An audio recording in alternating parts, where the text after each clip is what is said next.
Hello बच्चों, आज हम संस्कृत में करेंगे हमारी कक्षा 6 की रुचिरा भाग 1 का पाठ नंबर 6, जिसका नाम है समुद्र तट है, अर्थात समुद्र का किनारा। इस पाठ में भारत के सभी समुद्र तट जो महत्वपूर्ण है उनके बारे में काफ़ी अच्छी जानकारियाँ दी हुई है। वो कौन कौन सी जानकारियाँ हैं ये हम पाठ को पढ़कर ही जानेंगे। तो आइए हम पढ़ते हैं अपना पाठ। षष्ठ है पाठ है, छठा पाठ समुद्र तट है, समुद्र का किनारा। एष है यह समुद्र तट है, समुद्र का किनारा है, यह समुद्र का किनारा है। अत्र यहाँ जनाः लोग पर्यटनाय घूमने के लिए आगच्छन्ति आते हैं, यहाँ लोग घूमने के लिए आते हैं। केचन कुछ तरंगई तरंगों या लहरों के साथ क्रीडन्ति खेलते हैं। केचन कुछ च नौका भी नाव के द्वारा जल विहारम कुर्वन्ति जल की सैर करते हैं। यानी कि कुछ तरंगों से लहरों से खेलते हैं और कुछ जल की सैर नौकाओं द्वारा करते हैं।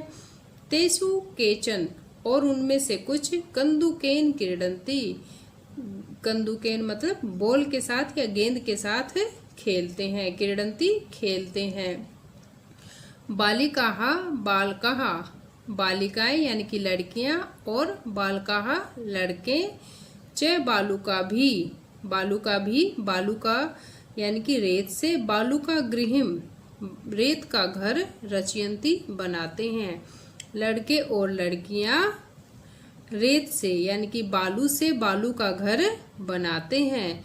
मध्य मध्य बीच बीच में तरंग है, लहरें। बालू का गृहिम बालू का घर यानी कि रेत का घर प्रवाहयन्ति बह देती है, यानी कि बीच बीच में जब लहरें आती है पानी की तो वह बालू का रेत के घर को बहा ले जाती है।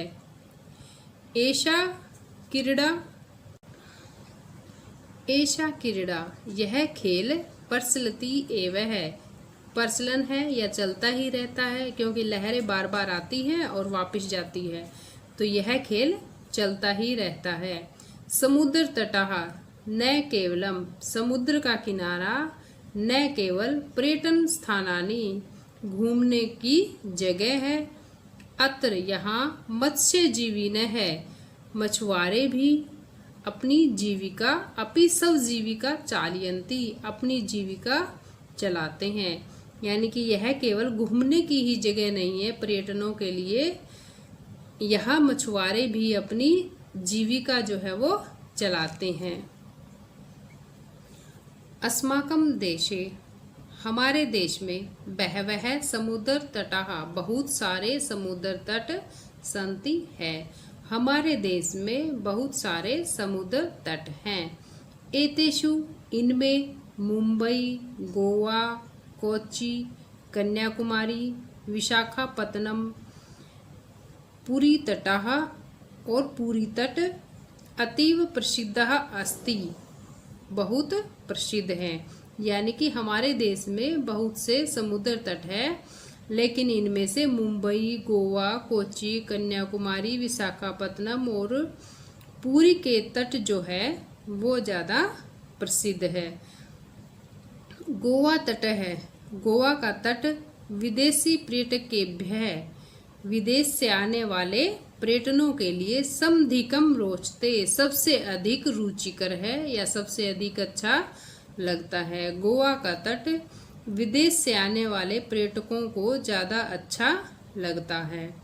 विशाखापत्तनम तट है और विशाखापत्तनम का तट वैदेशिक व्यापाराय, विदेशी व्यापार के लिए प्रसिद्ध है, प्रसिद्ध है। और जो गोवा का तट तो विदेशी पर्यटकों के लिए अधिक अच्छा है, लेकिन विशाखापत्तनम जो का तट है वो विदेशों से व्यापार के लिए प्रसिद्ध है। कोच्चि तट है और कोच्चि का तट नारिकेल फलेभ्यः ज्ञायते, नारिकेल नारियल के फलेभ्यः फलों के लिए, और कोच्चि का तट नारियल के फलों के लिए ज्ञायते जाना जाता है। मुंबई नगरस्य, मुंबई नगर का, जुहू तटे, जुहू का तट, सर्वे जनाः सभी लोगों के लिए, स्वैरम स्वैरम विहरन्ति अपनी इच्छा से अनुसार घूमने का स्थान है। यानी कि मुंबई का जो जुहू तट है वो वहाँ पर सभी लोग बिना रोक टोक के घूम सकते हैं। चेन्नई नगरस्य, और चेन्नई नगर का, मेरीना तट है, मेरीना तट है, मेरीना का जो तट है, देशस्य देश के, सागर तटेषु दीर्घतम है, सागर तटों में सबसे दीर्घ मतलब बड़ा है, लंबा है।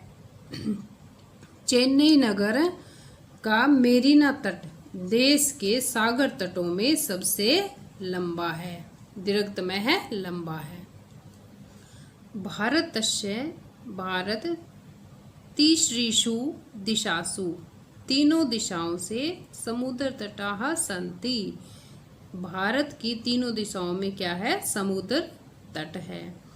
अस्माद् एव कारणात्, यानी कि भारत की 3 दिशाओं में समुद्र तट है। अस्माद् इस कारण से, भारत देश है, भारत देश, प्रायद्वीप है इति कथ्यते, यानी कि भारत देश को प्रायद्वीप कहा जाता है। पूर्व दिशायाम, पूर्व दिशा में, अब ये बताएगा कौन कौन सी 3 दिशाओं में है। पूर्व दिशायाम बंगोपसागर है, पूर्व दिशा में बंगाल की खाड़ी। दक्षिण दिशायाम, दक्षिण दिशा में हिंद महासागर है, हिंद महासागर है। पश्चिम दिशायाम च अरब सागर है अस्ति, और पश्चिम दिशा में अरब सागर है। ये देखो बच्चों, यहाँ पे हमारी एक तरफ बंगाल की खाड़ी है, ये सारा बंगाल की खाड़ी का क्षेत्र है, और इधर अरेबियन सी, अरब सागर है हमारा, ये दिख रहा है ना भारत। इधर बंगाल की खाड़ी, इधर अरब सागर, और नीचे यहाँ हिंद महासागर है। तो हमारा भारत जो है 3 तरफ से पानी से घिरा हुआ है। जो ये नीले रंग का है ना, ये सारा पानी है। पूर्व दिशायाम, पूर्व दिशा में बंगोपसागर, दक्षिण दिशायाम हिंद महासागर, और पश्चिम दिशा में अरब सागर। यानी कि पूर्व दिशा में बंगाल की खाड़ी, दक्षिण दिशा में हिंद महासागर, और पश्चिम दिशा में अरब सागर है। एतेषां त्रयाणाम अपि सागराणाम, इन तीनों अपि सागराणाम, इन तीनों सागरों के का जो संगम है, मिलन है, कन्याकुमारी तटे भवती, कन्याकुमारी के तट पर होता है। यानी कि ये जो तीनों सागर है जो अभी मैंने आपको दिखाए, बंगाल की खाड़ी, हिंद महासागर और अरब सागर, इन तीनों का जो मिलन है वो कहाँ होता है, कन्याकुमारी के तट पर। जो सबसे नीचे है ना श्रीलंका के पास, वहाँ हिंद महासागर के पास। अत्र पूर्णिमाया, यहाँ पूर्णिमा के दिन, चंद्रोदय, चंद्रमा का उदय, सूर्यास्तम और सूर्य का अस्त होना, च युगपत देव, दोनों ही एक साथ, द्रष्टुम शक्यते, देखे जा सकते हैं। यानी कि हम यहाँ पर जहाँ इन तीनों सागरों का मिलन होता है कन्याकुमारी में, यहाँ हम पूर्णिमा के दिन चंद्रोदय और सूर्यास्त दोनों ही एक साथ देख सकते हैं। अब है हमारा अभ्यास कार्य। यहाँ पे पहला प्रश्न है हमारा, उच्चारणम कुरुतः तरंगैः मत्स्यजीविनः विदेशी पर्यटकेभ्यः संगमः तीसरीषु वैदेशिक व्यापाराय प्रायद्वीपः बंगोपसागरः चंद्रोदयः। अब दूसरा प्रश्न है हमारा, अधोलिखितानां प्रश्नानां उत्तरं लिखतः, कि ऊपर नीचे लिखे हुए अधोलिखित प्रश्नों के उत्तर लिखिए। हमारा पहला है, जनाः काभिः जल विहारम कुर्वन्ति, लोग जो है किसके द्वारा जल विहार या जल में घूमना जो है, परिभ्रमण जो है वो करते हैं, नौकाओं के द्वारा। नौका भी, अगर छोटा एक पद में उत्तर देना है तो नौका भी, अगर पूरी लाइन में बताना है तो जनाः नौका भी जल विहारम कुर्वन्ति। यहाँ प्रश्नवाचक चिन्ह को हटा के पूर्ण विराम लगा देंगे। भारतस्य दीर्घतमः समुद्र तटः कै मेरिना तट है। भारत का सबसे लंबा समुद्र तट कौन सा है? मेरिना तट। भारतस्य दीर्घतमः समुद्र तटः मेरिना तट है। जनाः कुत्र स्वैरम विहरन्ति लोग जो है कहाँ पर अपनी इच्छा से घूम सकते हैं? जुहू तटे, मुंबई के जुहू तट पर। जनाः जुहू तटे स्वैरम विहरन्ति। बालकाः बालुकाभिः किं रचयन्ति बालक और बालिकाएं क्या बना रहे थे? बालुका गृहं रेत का घर। बालकाः बालुकाभिः बालुका गृहं रचयन्ति। कोच्चि तटः केभ्यः ज्ञायते कोच्चि का तट किस लिए जाना जाता है? नारिकेल फलेभ्यः नारियल के फल के लिए। कोच्चि तटः नारिकेल फलेभ्यः ज्ञायते। अगला तीसरा प्रश्न है हमारा, मंजूषातः पदानि चित्वा रिक्त स्थानानि पूरयत कि मंजूषा से चुनकर रिक्त स्थानों की पूर्ति करें। कन्याकुमारी तटे त्रियाणाम सागराणाम डैश भवन्ति। कन्याकुमारी के तट पर तीनों सागरों का क्या है? संगम, यानी कि उनका मिलन होता है। भारत देश है डैश इति कथ्यते भारत देश को क्या कहा जाता है? अब बताया था ना कि तीनों सागर जहाँ पे मिलते हैं वो कन्याकुमारी है। लेकिन उन तीनों सागरों के कारण ही, यानी कि भारत देश तीन ओर से समुद्र से घिरा है, इसी कारण से भारत देश को प्रायद्वीप कहा जाता है।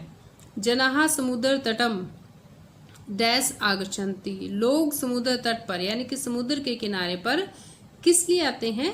पर्यटनाय घूमने के लिए। बालेभ्यः डैश रोचते बच्चों को क्या अच्छा लगता है? क्रीड़ा खेल। भारतस्य पूर्व दिशायाम डैश अस्ति भारत के पूर्व दिशा में क्या है? बंगोपसागर है, बंगाल की खाड़ी। अब अगला प्रश्न है हमारा, यथा योग्यम योज्यत है कि जो उचित है वही उसके साथ मिलाना है। समुद्र तट है, समुद्र का किनारा। क्रीडनकम दुग्धम, ये खेल हो गया। दुग्धम दीपक है, विद्या। अब समुद्र तट है, पर्यटनाय। क्रीडनकम खेलनाय। दुग्धम पोषणाय, दूध से पोषण मिलता है ना। दीपक है, प्रकाश आया है, दीपक से प्रकाश मिलता है। विद्या ज्ञानाय, और विद्या से ज्ञान। अब अगला है हमारा, तृतीया विभक्ति रिक्त स्थानानि पूर्यत है कि तीसरी विभक्ति का प्रयोग करके रिक्त स्थानों की पूर्ति करें। कौन सी विभक्ति? तीसरी। पहला है हमारा, इसने एक उदाहरण भी दिया हुआ है, उसी की तरह करना है। मित्र की जगह हमने तीसरी विभक्ति में क्या किया? मित्रेण। बालकाः डैश सह पठन्ति बालिका की तीसरी विभक्ति बनेगी बालिकाभिः। बालकाः बालिकाभिः सह पठन्ति। तडागः डैश विभाति कमल का कमलई। तडागः कमलई विभाति। अहमपि डैश खेलामि कंदुक का तीसरी विभक्ति में बनेगा कंदुकेन। अहमपि कंदुकेन खेलामि। अश्वः डैश सह धावन्ति अश्वः का अश्वहि। अश्वः अश्वहि सह धावन्ति। मृगः डैश सह चरन्ति। अब मृग की मृगई। मृगः मृगैः सह चरन्ति। अब इसमें हमें तीसरी विभक्ति लगानी है। अब अगला है हमारा छठा प्रश्न, अधोलिखित वृत्त चित्रम पश्यत है कि इस वृत्त चित्र को देखना है। उदाहरणानुसारेण कोष्ठक गतै शब्दै उचित वाक्यानि रचयत है कि उदाहरण के अनुसार, यानी कि इस उदाहरण के अनुसार हमें कोष्ठक में दिए गए शब्दों को चुनकर उचित वाक्य बनाने हैं। ये देखो, रहीम, इसने उदाहरण दिया है ये वाला, रहीम मित्रेण सह क्रीडति। रहीम मित्र सह क्रीडति, सिर्फ ये बदला है इसने, तो हमें भी सिर्फ यही शब्द बदलने हैं। और ये 1 2 3 4 गिनती दी हुई है, इसी के हिसाब से हम वाक्य बनाएंगे और नीचे लिख देंगे। रहीम मित्रेण सह क्रीडति। रहीम द्विचक्रिकया आपणम गच्छति। रहीम कलमेन पत्रम लिखती, यानी कि सिर्फ इसको बदलेंगे, बाकी यूं के यूं ऐसे हम लिखेंगे। ठीक है। अगले 7वें प्रश्न में है कोष्टकात उचित पद प्रयोगेण रिक्त स्थानानि पूर्यत, की कोष्टक में दिए हुए, ये कोष्टक है, इसमें दिए हुए शब्दों में से उचित शब्द को छांट कर, यानी कि 2 में से 1 को छांट कर हमें इस रिक्त स्थान को पूरा करना है। धनिकः डैश धनम ददाति, अब निर्धनाय, धनिकः निर्धनाय धनम ददाति। बालः डैश विद्यालयं गच्छति, बालः पठनाय विद्यालयं गच्छति। सज्जनाः डैश जीवन्ति, सज्जनाः परोपकाराय जीवन्ति। प्रधानाचार्यः डैश पारितोषिकं यच्छति, प्रधानाचार्यः छात्रेभ्यः पारितोषिकं यच्छति। डैश नमः शिक्षकाय नमः। ओके बच्चों।